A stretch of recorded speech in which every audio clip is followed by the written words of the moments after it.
আমরা তাহলে ক্লাস শুরু করছি।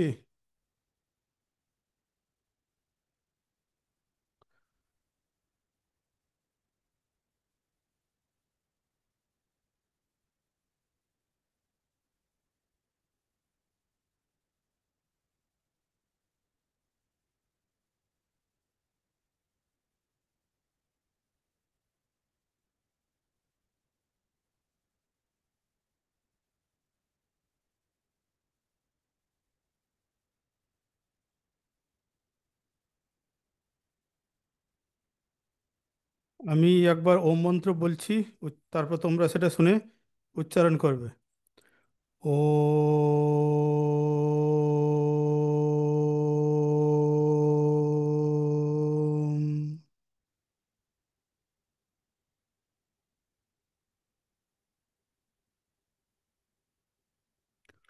ওম।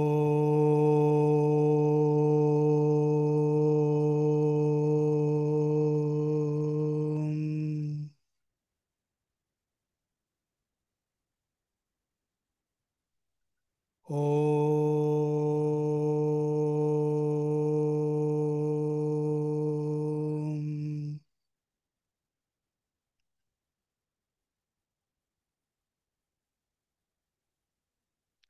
এবারে একবার উচ্চারণ করে নাও এটা। সর্বে ভবন্তু সুখিনঃ, সর্বে সন্তু নিরাময়াঃ, সর্বে ভদ্রাণি পশ্যন্তু, মা কশ্চিৎ দুঃখ ভাগ ভবেৎ। ওম শান্তি শান্তি শান্তি। সবাই যেন সুখে থাকে, সকলে সুস্থ থাকুক, সকলের মঙ্গল হোক, কেউ যেন কখনো দুঃখ কষ্ট না ভোগ করে, জগতের প্রাণী সবাই শান্তি লাভ করুক, এই জন্য তিনবার শান্তি প্রার্থনা করি আমরা। তারপর নিজের জন্য প্রার্থনা করে নিই। ওম অসতো মা সদ্গময়, তমসো মা জ্যোতির্গময়, মৃত্যোর্মাম অমৃতম গময়। ওম শান্তি শান্তি শান্তি। আমাদেরকে, হে ঈশ্বর, আমাদেরকে অসত্য থেকে সত্যের পথে নিয়ে চলো। আমরা যেন সর্বদা সত্যকে অবলম্বন করে থাকি, জীবনে মিথ্যাকে যেন অবলম্বন না করি, আমাদের জীবন যেন সবসময় সৎ পথে চলে। আমাদেরকে অন্ধকার থেকে জ্ঞানের পথে নিয়ে চলো, জীবনে সবসময় যেন আমরা জ্ঞান অর্জন করার জন্য উন্মুখ থাকি। তারপর আমাদেরকে মৃত্যু থেকে অমৃতের পথে নিয়ে চলো। এই প্রার্থনা করছি, শান্তি শান্তি শান্তি সবার জীবনে, ব্যক্তিগত জীবনে, পারিবারিক জীবনে এবং জগতের সব সব জায়গায় যেন শান্তি বজায় থাকে, সেই প্রার্থনা করছি।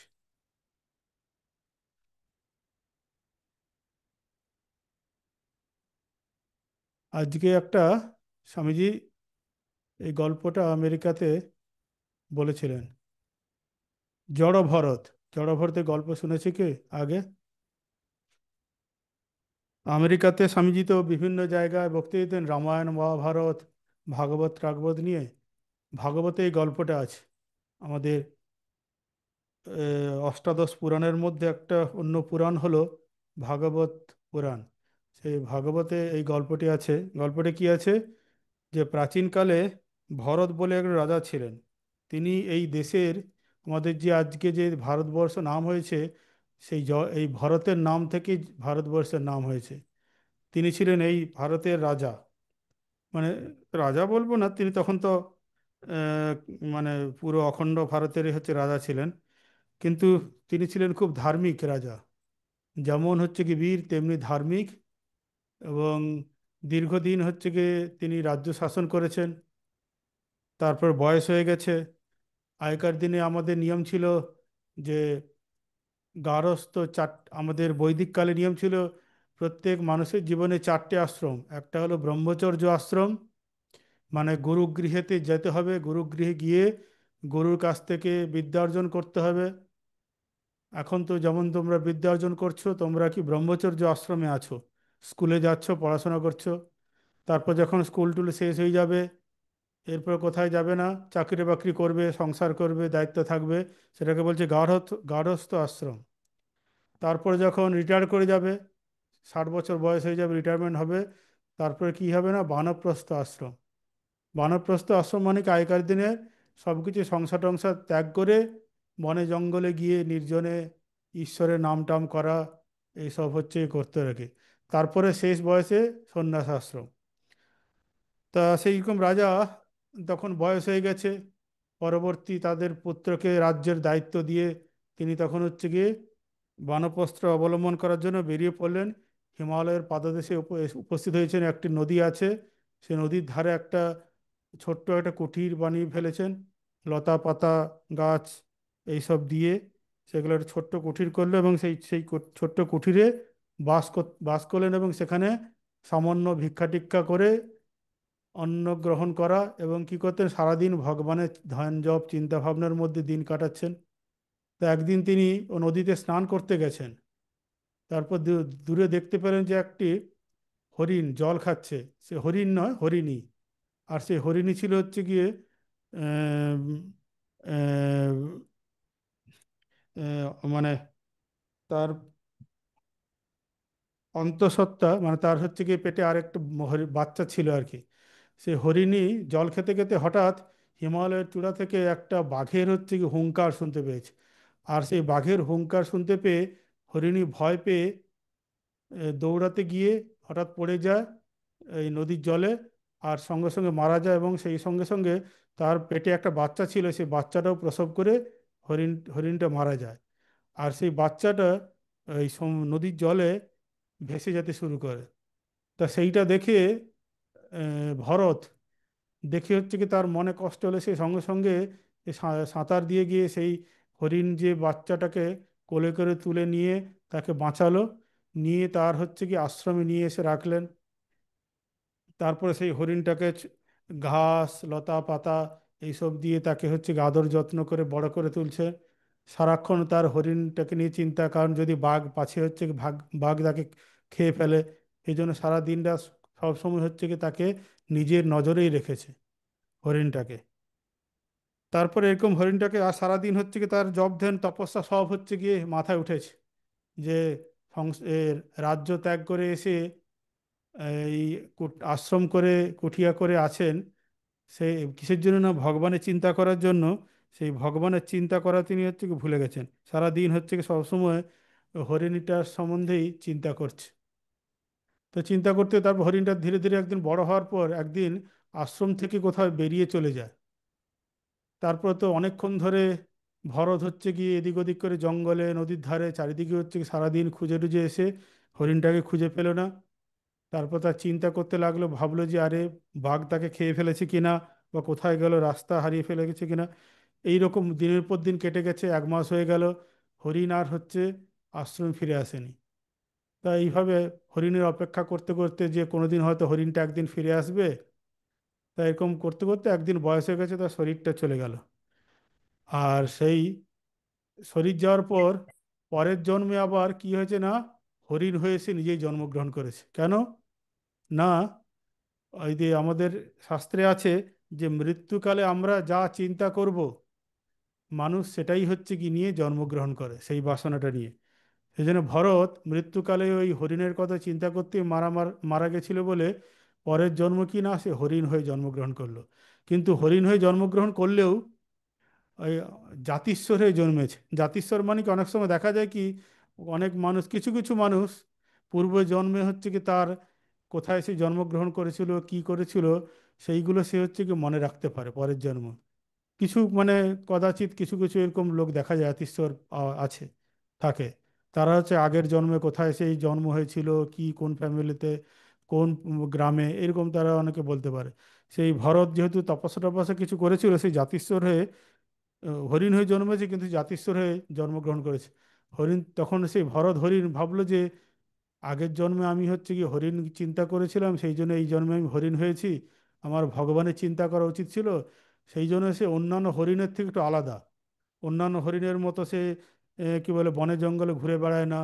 বনে জঙ্গলে তার থাকলেও মুনি ঋষিদের হচ্ছে গিয়ে তার আশ্রমের কুঠিরের আশেপাশে ঘুরে বেড়ায়।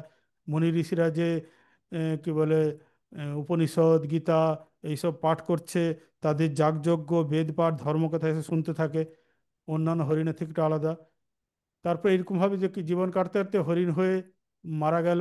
মারা যাওয়ার পর আবার হচ্ছে কি তার এক ব্রাহ্মণ পরিবারে জন্মগ্রহণ করলো। কারণ সে আগের জন্মে হরিণ হয়ে জন্মালেও এইরকম সব মুনি ঋষিদের বেদ পাঠ ধর্মকথা শুনেছে, তারপর যাগযজ্ঞ দেখেছে, তো এই জন্য কিছু পুণ্য বলে সে ব্রাহ্মণ পরিবারে জন্মগ্রহণ করেছে। কিন্তু জাতিশ্বরে জন্মেছে। আগের জন্মের কথা মনে আছে যে প্রথম আহ, আগে গত জন্মে হচ্ছে হরিণ হয়ে জন্মেছিল, তার আগের জন্মে সে রাজা ছিল, রাজা হয়ে তপস্যা করছিল, তপস্যা করতে গিয়ে এরকম হরিণের যেতে হরিণের চিন্তা করতে করতে মারা গেছে, এইসব তার সব কথা স্মরণ ছিল। তা তখন কি করেছে যে না, এই জন্মে হচ্ছে গিয়ে মনুষ্য শরীর পেয়েছে, আর হচ্ছে গিয়ে অন্য কিছুই করব না, আর কোনো মোহমায়ার মধ্যে পড়বো না।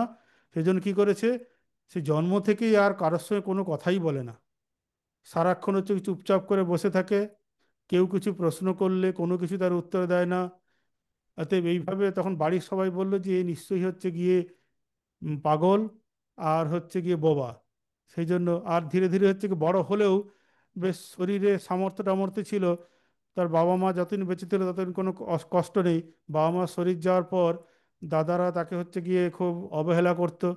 যাই হোক, ভাই হিসাবে তাকে পরিবারের মধ্যে রাখলেও কিন্তু সবাই তাকে হচ্ছে কি খুব সমালোচনা করতো, কটু কথা শোনাতো।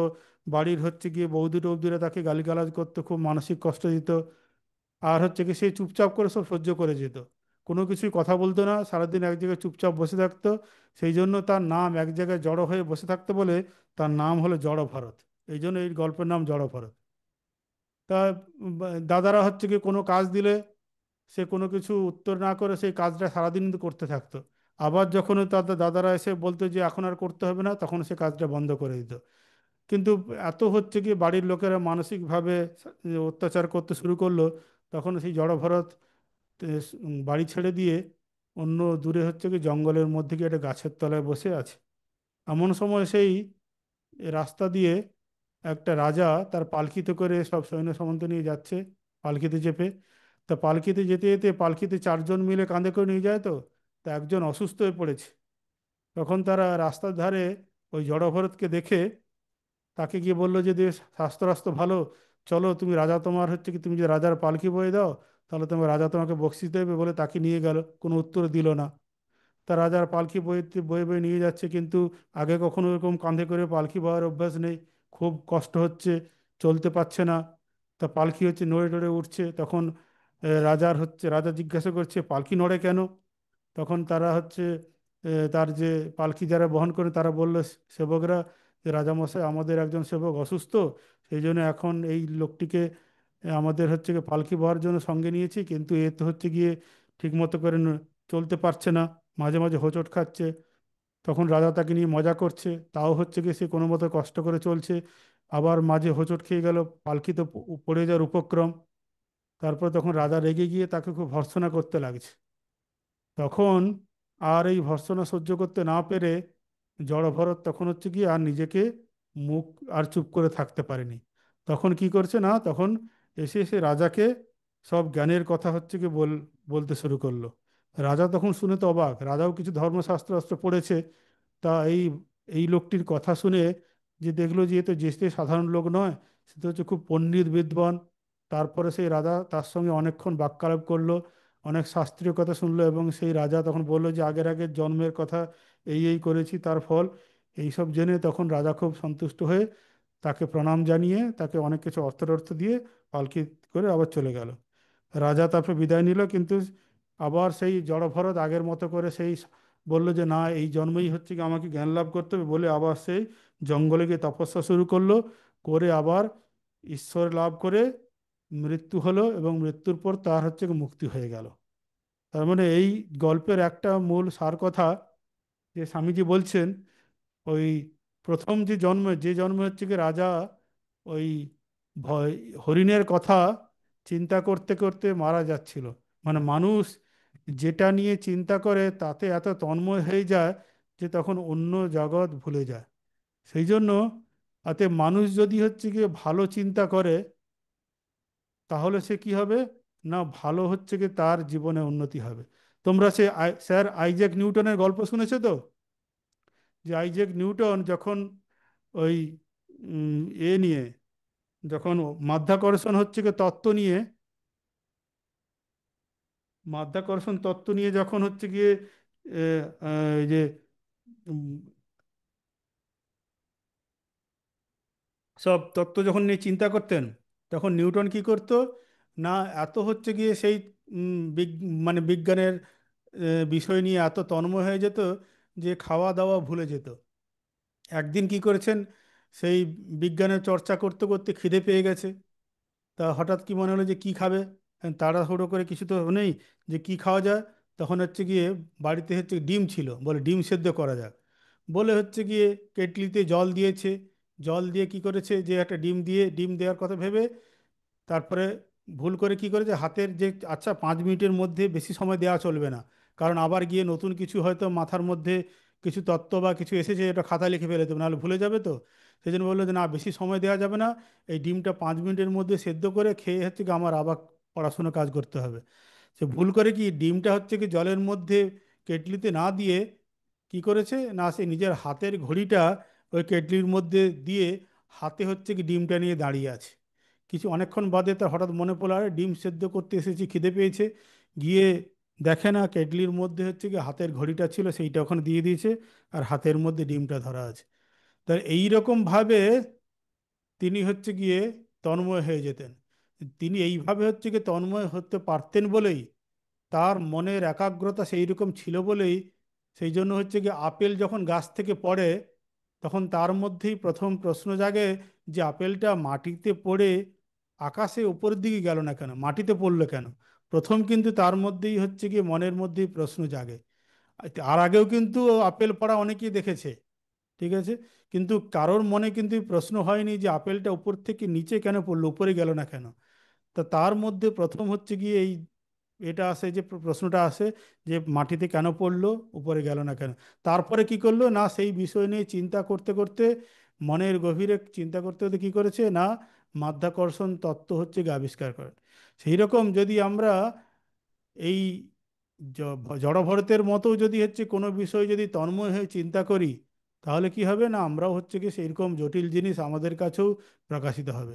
আর তুমি যদি হচ্ছে গিয়ে মনকে অন্য কাজে যদি হচ্ছে খারাপ কাজে যদি তন্ময় করে ফেলো, তাহলে তোমার সেই রকমভাবে ফল পাবে। সেই জন্য আমরা আলোচনা করছিলাম কি, না আমাদের মনকে কি করতে হবে, না মনঃসংযম করতে হবে। এই জন্য আমরা আসছিলাম।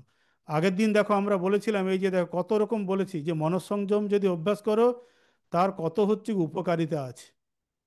এই দেখো মনঃসংযম যদি করো, তাহলে পরীক্ষার সময় কিন্তু পরীক্ষায় ভয় কমে যাবে, পরীক্ষা ভালো, পরীক্ষার রেজাল্ট হবে, ক্রোধ কমবে, হতাশা কমবে, তারপর অনেক হচ্ছে কি পড়াশুনো অনেক রকম কাজের উদ্যোগ বাড়বে।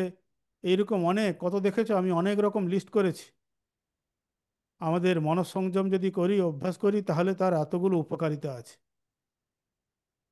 এইবারে দেখো স্বামীজি কি বলেছে, দেখতে পাচ্ছ এই লেখাগুলো, একাগ্রতার প্রয়োজনীয়তা সম্পর্কে স্বামী বিবেকানন্দ কি বলছে। স্বামী বিবেকানন্দের ওই আছে, এই তার যে বাণীয় রচনার থেকে আমি এটা নিয়েছি। স্বামীজি একটা জায়গায় বলছেন, যে কি বলছেন, এটা লেখা দেখতে পাচ্ছ তোমরা সবাই, না হলে আরেকটু বড় করব, দেখি আরেকটু বড় করছে, এবার ঠিক আছে, লে পড়তে পারছো। দেখো স্বামীজি কি বল, স্বামী বিবেকানন্দ কি বলছে একাগ্রতার প্রয়োজনীয়তা সম্বন্ধে। স্বামী বিবেকানন্দ বলছেন, জ্ঞান লাভের একমাত্র উপায় একাগ্রতা। স্বামীজিকে যখন প্রশ্ন করা হয় যে আপনি, তিনি তো স্বামীজি কোনো একটা জায়গায় বলেছিলেন যে আজকে যদি আমাকে আবার পড়াশোনা করতে বলা হয়, ধরো আমাকে যদি আবার স্কুল থেকে বলে পড়াশোনা করতে হবে, স্বামীজি বলছেন আমি প্রথমে পড়াশোনা করার আগে মনকে একাগ্র করার জন্য সেই অভ্যাস করব। মনকে একাগ্র যদি করতে পারি, তাহলে যে কোনো পড়াশুনো যে কোনো কাজ আমার পক্ষে খুব সহজ হয়ে যাবে। সেই জন্য বলছে, স্বামীজি বলছেন মনকে একাগ্র করতে হবে। বলছে জ্ঞান লাভের একমাত্র উপায় কি, না একাগ্রতা। রসায়নবিদ নিজের পরীক্ষাগারে মনের সমস্ত শক্তি কেন্দ্রীভূত করে যে সকল বস্তু তিনি বিশ্লেষণ করেন, সেগুলির উপর প্রয়োগ করেন, এরূপে ওই সকলের রহস্য অবগত হন। যারা কেমিস্ট্রি ল্যাবে গিয়ে রিসার্চ করছে, তারা কি করছে, না তাদের মনের হচ্ছে গিয়ে যে কনসেন্ট্রেশনটা কোথায় লাগাচ্ছে, না ওই এক্সপেরিমেন্টের উপরে কি হচ্ছে সেটাকে নিয়ে সবসময় চিন্তা ভাবনা করছে, যে কোনো জিনিস। এবারে দেখো কি বলছে, জ্যোতির্বিদ, যারা জ্যোতির্বিদ্যা করেন, মানে এইসব কসমোলজি, যে হচ্ছে কি আমাদের পৃথিবী সৃষ্টি কবে থেকে হয়েছে, আম, তারা নক্ষত্রের হচ্ছে গিয়ে অবস্থান নিয়ে, আকাশের হচ্ছে গিয়ে বিভিন্ন রকম, যে কি বলে নক্ষত্র নক্ষত্র নিজেদের আবিষ্কার, বলছে জ্যোতির্বিদ নিজের মনের শক্তি একত্র করে দূরবীক্ষণ যন্ত্রের মধ্য দিয়ে তা আকাশে প্রক্ষেপ করেন। আর অমনি অনন্ত সূর্য চন্দ্র নক্ষত্র সকলেই নিজ নিজ রহস্য তার নিকট ব্যক্ত করে। অতএব যে কোনো ধরো হয়েছে যারা জ্যোতির্বিদ্যা নিয়ে চর্চা করছে তাদেরও কি করছে, তারাও সবাই হচ্ছে কি মনের মধ্যে চিন্তা করছে। তত্ত্বগুলো কিন্তু জগতের অন্য কোথাও নেই। নিউটনের কাছে কিভাবে হচ্ছে গিয়ে মাধ্যাকর্ষণ তত্ত্ব আবিষ্কার হয়েছিল, বাইরে হচ্ছে গিয়ে আপেল পড়াটা একটা কি বলে একটা বাইরের একটা ঘটনা, সেই ঘটনা নিয়ে হচ্ছে গিয়ে মনকে প্রশ্ন করেছে। তারপরে তার উত্তর কোথা থেকে এসেছে, না মনের মধ্যে চিন্তা করে করে উত্তরটা এসেছে, উত্তরটা বাইরের থেকে কোথাও আসেনি। আর মাধ্যাকর্ষণ তত্ত্বর হচ্ছে গিয়ে কথা আগে হচ্ছে গিয়ে বইতে কোথাও খাতাতে কোথাও লেখা ছিল না, যে পড়ে হচ্ছে এ করেছে। অতএব এই নতুন তত্ত্বর আবিষ্কার নিউটন কোথা থেকে করেছেন, না নিজের মনকে হচ্ছে কি বিশ্লেষণ করে করেছেন। সেই জন্য বলছেন যে যা নিয়ে আমি চিন্তা করব সেই বিষয়ের কথা আমরা জানতে পারবো। তারপর স্বামীজি বলছেন, আমি যে বিষয় এখন তোমাদের নিকট বলছি, মানে এই যে কথাগুলো যে বলছেন, সে বিষয়ে আমি যতই মনোনিবেশ করতে পারবো ততই সেই বিষয়ে আলোকপাত করতে পারবো। যে কোনো জিনিস ধরো, এই যে আমি তোমাদের যে কথাগুলো বলছি, আমি আগে হচ্ছে কি সেইগুলো ভেবে রেখে তারপরে ক্লাসের আসার আগে আমি ভেবে চিন্তে এইভাবে এইভাবে বলবো, বলার পর তোমাদের কথা বলতে পারছি। যত আমি ওই বিষয় নিয়ে ভালো করে চিন্তা করব, আমার লেকচারও তত ভালো হবে। তোমরা আমার কথা শুনছো, তোমরাও যদি এই বিষয়ে মনোনিবেশ করবে, তাহলে কি হবে, তাতে আমার কথা স্পষ্টভাবে ধারণা করতে পারবে। অতএব যারা আমি যে কথাগুলো বলছি, যারা আমার কথাগুলো ভালো করে মন দিয়ে শুনছো, তাদের ভেতরে হচ্ছে কি মনে গিয়ে থাকবে। আর যারা হচ্ছে কি হেঁটে বেড়াচ্ছ, পাশে বন্ধুর সঙ্গে গল্প করছো, তাদের মনে এই কথাগুলো ঢুকবেও না। জীবনে হচ্ছে কি কোনো সময়, আজকে হয়তো না হলেও কোনো সময় জীবনে প্রয়োজন হতে পারে, তখন আর সেই পথগুলো এইগুলো জানা থাকবে না, তখন মুশকিল। অতএব এই যে কথাগুলো, এগুলো হচ্ছে কি শুধু এখনকার হচ্ছে কি নয়, এগুলো আমাদের সারা জীবনের হচ্ছে কি সঙ্গী, সারা জীবন আমাদের সঙ্গে লাগবে এইগুলো। তারপর স্বামীজি কি বলছেন দেখুন, এমনকি মুচিও যদি একটু বেশি মনঃসংযম করে থাকে, তাহলে সে তার জুতোগুলো আরো ভালো করে পালিশ করবে। একজন যে হচ্ছে কি জুতো পালিশ করে, সেও যদি হচ্ছে কি মনকে সংযম করে, তাহলে তার কাজটা ভালো হবে, আরো ভালো করে নতুন করে ভালো করে জুতো পালিশ করতে পারবে। আবার যে রাঁধুনি পাচক, একাগ্র হলে তার খাদ্য আরো ভালো করে রন্ধন করবে। অতএব যে হচ্ছে কি রাঁধুনি, সে যদি তার মনকে সংযম করতে পারে, তাহলে সে হচ্ছে গেলে ভালো রাঁধুনি হবে। অর্থ উপার্জনই হোক বা ভগবত সাধনাই হোক, যে কোনো কাজে মনের একাগ্রতা যদি অধিক হবে, কাজটি তত সুন্দরভাবে সম্পন্ন হবে। অতএব মনের একাগ্রতা হচ্ছে কি সব থেকে বেশি দরকার। যে খেলোয়াড় সে আরো ভালো খেলোয়াড় হবে, যে ডাক্তার সে আরো ভালো ডাক্তার হবে, যে ইঞ্জিনিয়ার সে আরো ভালো ইঞ্জিনিয়ার হবে, যে হচ্ছে কি ছাত্র সে আরো ভালো ছাত্র হবে, যে শিক্ষক সে আরো ভালো শিক্ষক হবে, যে হচ্ছে কি বাবা সে হচ্ছে কি আরো ভালো বাবা হতে পারে, যে হচ্ছে গিয়ে মা সে হচ্ছে গিয়ে আরো ভালো হচ্ছে তার মায়ের দায়িত্ব পালন করতে পারবে। অতএব যত জগতে যা কিছু কাজ হচ্ছে, সেই কাজে যদি মনোনিবেশ যদি করা যায়, তাহলে সেই কাজটা সুন্দরভাবে সম্পন্ন করা যাবে। অতএব তার জন্য কি একটা দরকার, একটা জিনিস মন আর মনের একাগ্রতা। তারপরে দেখো স্বামীজি কি বলছে, মনুষ্য মনের শক্তির কোনো সীমা নেই, উহা যতই একাগ্র হয় ততই উহার শক্তি একটি বিষয়ের উপর কেন্দ্রীভূত হয়। অতএব যতই তুমি মনকে হচ্ছে গিয়ে একটা জায়গায় তুমি সীমাবদ্ধ করবে, দেখবে মনের মধ্যে হচ্ছে কি অসীম শক্তি আছে, অনন্ত শক্তি। স্বামীজি বলছে না, অনন্ত শক্তি মনের ভেতরেই আছে, বাইরে হচ্ছে কোথাও কিছু দরকার নেই, সেই মনকে হচ্ছে কি জাগ্রত করো। অতএব তার দ্বারা সবকিছু। বালক যখন প্রথম পড়ে, সে এক একটি অক্ষর দুবার তিনবার করে উচ্চারণ করে, তারপরে শব্দটি উচ্চারণ করে। প্রথমে হয় না, ছোটবেলা যখন তোমরা হচ্ছে কি অক্ষর শিখেছিলে, এ ফর অ্যাপেল, বা হচ্ছে কি তার মানে হচ্ছে না, তারপর মানে আপেল, একটা আপেলের ছবি দিয়ে, এটা কি না অ ক খ এরকম করে এক একটা শব্দ, তার সঙ্গে একটা ছবি, আর এই ছবিটা দেখিয়ে এটা মনে করা হচ্ছে এটা তোমার কি দেখো। সেই রকম ভাবে প্রথম যখন আমরা মানে পড়তে শুরু করি, তখন এক একটা একটা অক্ষর পড়ি। তারপরে কি হয়, এই সময় তার দৃষ্টি এক অক্ষর উপরে থাকে। কিন্তু যখন আরো বেশি শিক্ষা করে তখন তার অক্ষরের উপর নজর থাকে না, এক একটা শব্দের উপরে পড়ে। প্রথম যখন ছোট ছিল, যখন শব্দ অক্ষর জ্ঞান ছিল না, তখন এক একটা অক্ষর পড়েছিল, অ আ ক খ, সেই স্লেটের উপর লিখছো, খাতার উপর পেন দিয়ে খাতার উপর লিখছো। তারপর যখন অক্ষর জ্ঞান হয়ে গেলো, তখন কি করছো, এক একটা শব্দকে পড়ছো। এই যে ধরো এক একটা শব্দ পড়ছো, এই যে উপর পড়ে, এক একটা শব্দ পড়ছো তো, যখন এই শব্দগুলো পড়ো তখন কি আমরা এক একটা হচ্ছে গিয়ে অক্ষরগুলোকে দেখি, উপর পড়তে গিয়ে উ, অ, র এরকম করে পড়ি না, তখন ওই যে এক একটা শব্দকে পড়ি। অক্ষরে উপলব্ধি না করে একেবারে শব্দের উপলব্ধি করে। যখন আরো অগ্রসর হই, তখন একেবারে এক একটি বাক্যের উপরে পড়ে এবং তারই উপলব্ধি হয়। এই উপলব্ধি আরো বাড়িয়ে নিলে একটি সম্পূর্ণ পৃষ্ঠার উপলব্ধি হয়, কেবল মনঃসংযম সাধনা। এই জন্য স্বামীজি জীবনে অনেকগুলো এরকম ঘটনা আছে। একটা ঘটনার কথা বলছি। স্বামীজি তখন হচ্ছে 1886 খ্রিস্টাব্দে শ্রীরামকৃষ্ণ দেবের শরীর চলে যাওয়ার পর সারা ভারত হচ্ছে পরিভ্রমণে বেরিয়েছিলেন, ভারতের অবস্থা জানার জন্য, যে ভারত মাতার, ভারতের এখন অবস্থা কি।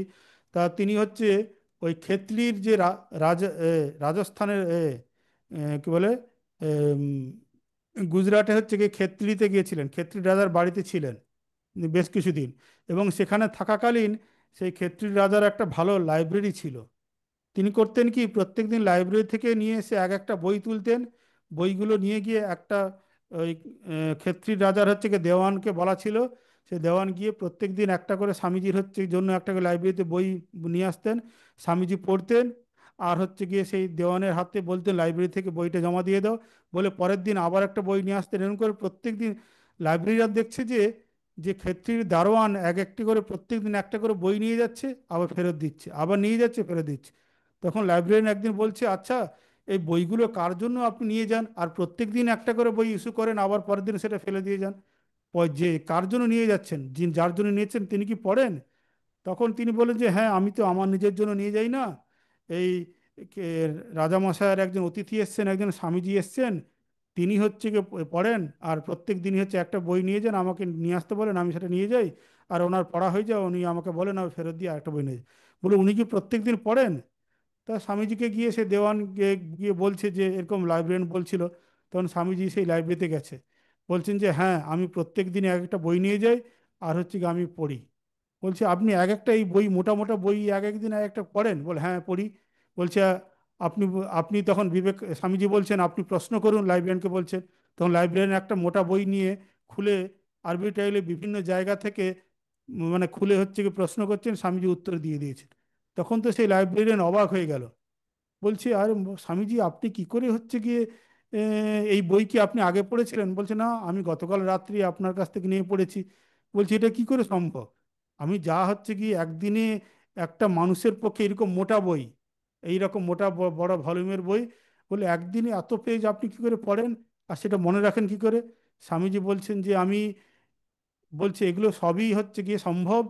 বলছে তখন লাইব্রেরিয়ান জিজ্ঞাসা করছে এটা কি মানুষ, স্বামীজি এটা কি সম্ভব কোনো মানুষের পক্ষে, আপনি কি করে করেন? স্বামীজি বলছে আমি কেন, যে কোনো মানুষই করতে পারে। বলছে এটা আর কিছু নয়, মনঃসংযোগ। বলছে আমি যখন কোনো বই পড়ি, তখন প্রত্যেকটা লাইন আমি পড়ি না, এক একটা প্যারাগ্রাফ হচ্ছে গিয়ে আমি একসঙ্গে পড়ি। সেই জন্য হচ্ছে কি কিভাবে হয়?